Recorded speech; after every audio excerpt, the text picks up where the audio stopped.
Hi guys, welcome to my channel. So let's begin with the second part of the introduction video of chapter Real Numbers, Theorem 1.4. तो ये जो theorem है इससे previous वाला theorem पे based ये question है। इसमें क्या है, √2 इज इरेशनल, प्रूव इट। हम लोग को प्रूव करना है कि √2 एक इरेशनल नंबर है। तो जो भी नंबर रूट के अंडर होता है वो इरेशनल होता है। तो यहाँ पे जो हम लोग को प्रूव करने के लिए कहा गया है इसे हम लोग अपोजिट ले लेंगे। क्या लिख लेंगे? Let √2 is rational. तो यहाँ पे हम लोग एज्यूम कर लेते हैं कि √2 is a rational number. Let us assume that √2 is rational. तो अब कोई भी नंबर रैशनल होता है तो वो क्या होता है? a/b यानी कि p/q के फॉर्म में होता है। तो यहाँ पे a/b ले लिए हैं, where a and b are coprimes. Coprimes क्या होता है? कोप्राइम्स का मतलब यहाँ पे a और b दोनों का कॉमन फैक्टर 1 होगा। तो यहाँ पे हम लोग इसको लिख सकते हैं √2 into b is equal to a। अब यहाँ पे इसको हम लोग स्क्वायर कर लेंगे, that is squaring both sides. तो यहाँ पे स्क्वायर कर लेंगे तो ये हो जाएगा √2 b का whole square is equal to a square. तो √2 जब यहाँ पे हम लोग कोई भी नंबर जो रूट में होता है उसको दो बार लिख लेते हैं, दैट मीन्स √2 इंटू √2, या फिर अगर √3 इंटू √3 तो वही नंबर आ जाता है। तो यहाँ पे भी 2 आ जाएगा, that is 2b square is equal to a square. तो यहाँ पे हम लोग इसको लिख सकते हैं b square is equal to a square by 2। तो यहाँ पे क्या है, 2 जो है वो a स्क्वायर से डिविजिबल है। और इससे प्रीवियस वाले थ्योरम में हम लोग क्या पढ़े, if a is divisible by p then a square is also divisible by p। तो वही थ्योरम से बेस्ड यहाँ पे ये क्वेश्चन है। तो यहाँ पे हम लोग लिख सकते हैं 2 is divisible by a square, then 2 is also divisible bye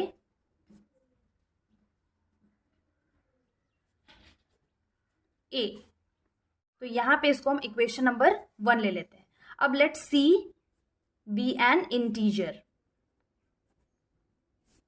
तो नाउ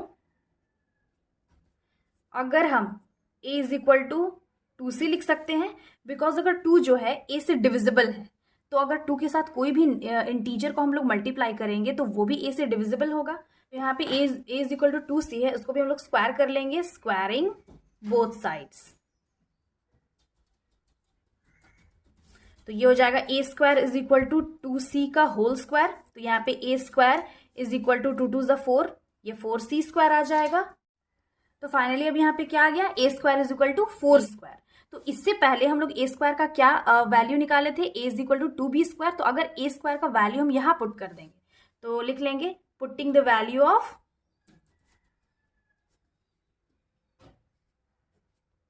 a स्क्वायर। तो यहाँ पे a स्क्वायर का वैल्यू पुट कर देते हैं, यहाँ पे हो जाएगा 2b square is equal to 4c square, यानी कि a स्क्वायर की जगह में ये वैल्यू हम लोग पुट कर दिए, इसको कैंसिल कर लेंगे। तो ये हो जाएगा 2 2 4, आ गया b square is equal to 2c square. ये हो गया इक्वेशन नंबर 2। तो यहाँ पे भी इस इक्वेशन में हम लोग क्या देख ले रहे हैं, b square is equal to 2c square है। अगेन वही थ्योरम अप्लाई हो रहा है, that means if 2 is divisible by b square then 2 is also divisible by b। यहाँ पे हम लोग लिख लेंगे if 2 is divisible by b square then 2 is also divisible by b। Therefore from equation 1 and 2, ये 1 और 2 जो इक्वेशन है इससे क्या प्रूव हो रहा है कि a और b कोप्राइम्स नहीं है, a and b are not coprimes. How? Because since it contradicts the fact that a and b have only common factor 1। यहाँ पे क्या हो रहा है कि 2 भी इसका कॉमन फैक्टर आ रहा है। तो therefore यहाँ पे हम लोग स्टेटमेंट लिख लेंगे a and b are not co-primes and this contradicts the fact that a and b have only one common factor। And so जो हम लोग अजम्पशन लिए थे that is a and b are co-primes वो गलत हो गया है, इज रॉन्ग। एंड हेंस जो √2 है इज इरेशनल नंबर, वो रैशनल नंबर नहीं होगा, दैट मीन्स वो क्या होगा, इरेशनल नंबर होगा। And hence proved. तो एक्सरसाइज में इससे रिलेटेड और भी बहुत सारे क्वेश्चंस है, हम लोग को प्रूव करने के लिए कहा जाएगा √3, √7 या फिर √11। तो वो सब क्वेश्चंस भी बस इसी मेथड से बनेगा, और ये मेथड हम लोग एक बार अगर समझ जाएंगे, एक दो बार अगर रीड करेंगे, प्रैक्टिस करेंगे, तो ये बहुत ईजी हो जाएगा, समझ में आ जाएगा। और ये इंपॉर्टेंट टॉपिक है, तो एग्जाम में इससे बेस्ड क्वेश्चंस आते हैं। अब नेक्स्ट थ्योरम है theorem 1.5, let X be a rational number whose decimal expansion terminates. तो इस थ्योरम में क्या है कि अगर x एक रैशनल नंबर है तो उसका जो डेसिमल एक्सपेंशन होगा वो एक पॉइंट के बाद आके रुक जाएगा, टर्मिनेट हो जाएगा। अब ये चीज़ हम लोग ऑलरेडी पढ़ चुके हैं कि जो रैशनल नंबर होता है उसका जब हम डेसिमल एक्सपेंशन निकालते हैं, सॉल्व करते हैं, तो वो एक पॉइंट के बाद आके रुक जाता है, या फिर जो रिमाइंडर है वो ज़ीरो हो जाता है। तो rational number terminates after a definite decimal expansion and then x can be expressed in the form p by Q. Then obviously एक रैशनल नंबर को हम p बाई क्यू के फॉर्म में एक्सप्रेस करते हैं, where p and q are coprimes. अब को primes का मतलब क्या होता है, मीन्स p और q दोनों का जो कॉमन फैक्टर है वो 1 होगा। And the prime factorisation of q is of the form 2 to the power n and 5 to the power m। और यहाँ पे जो rational number p by Q के फॉर्म में है उसका जो नीचे यानी कि ये जो डिनोमिनेटर है उसका प्राइम फैक्टराइजेशन जब हम करेंगे तो इसका क्या फॉर्म आएगा, 2 to the power n और 5 to the power m के फॉर्म में आएगा। मतलब कि डिनोमिनेटर में जो भी नंबर होगा उसको जब हम फैक्टराइज करेंगे तो या तो 2 आएगा या तो 5 आएगा या फिर दोनों आएगा, और ये दोनों नंबर के अलावा और कोई नंबर नहीं होगा।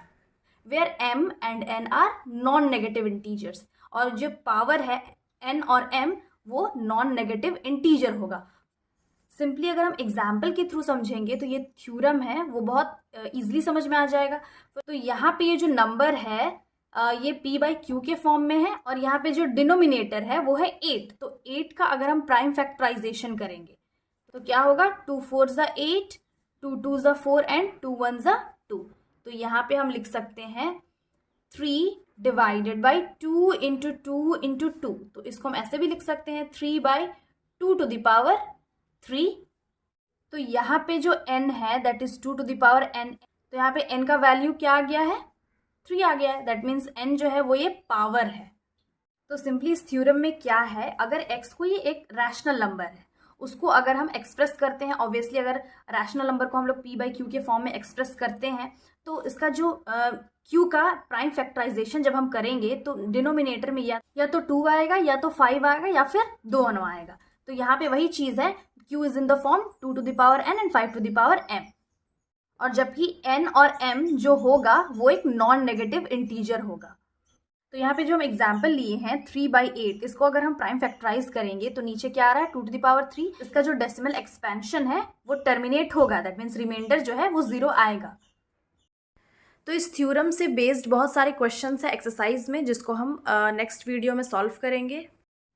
अब ये जो नेक्स्ट थ्योरम है दैट इज थ्योरम 1.6, इसमें क्या है, let x is equal to p by Q be a rational number such that the prime factorisation of q is of the form 2 to the power n 5 to the power m, where n and m are non-negative integers, then x has a decimal expansion which terminates। तो ये जो theorem है इससे previous वाले theorem के just opposite है। तो इस थ्योरम में क्या है, let x is equal to p by Q be a rational number. x क्या है, एक रैशनल नंबर है जो p बाई क्यू के फॉर्म में है, such that the prime factorisation of q। अब p बाई क्यू में जो डिनोमिनेटर है दैट इज q, उसका जब हम प्राइम फैक्टराइजेशन करेंगे तो वो किस फॉर्म में आएगा, 2 to the power n और 5 to the power m के फॉर्म में, where n and m are non negative integers, और n और m जो इसका पावर है वो एक नॉन नेगेटिव इंटीजर होगा। Then x is a decimal expansion which terminates.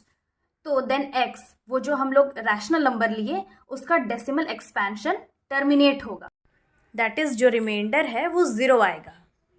तो इससे जो प्रीवियस वाला थ्योरम था उसमें क्या था, पहले ही हम लोग x को रैशनल नंबर ले लिए, वो क्या है, एक डेसिमल एक्सपेंशन टर्मिनेट होता है, और जिसमें x जो है वो p बाई क्यू के फॉर्म में है और p और q को प्राइम है। तो जो डिनोमिनेटर है q उसका जब हम प्राइम फैक्टराइजेशन करते हैं तो वो इस फॉर्म में आता है, और m और n क्या है, नॉन नेगेटिव इंटीजर।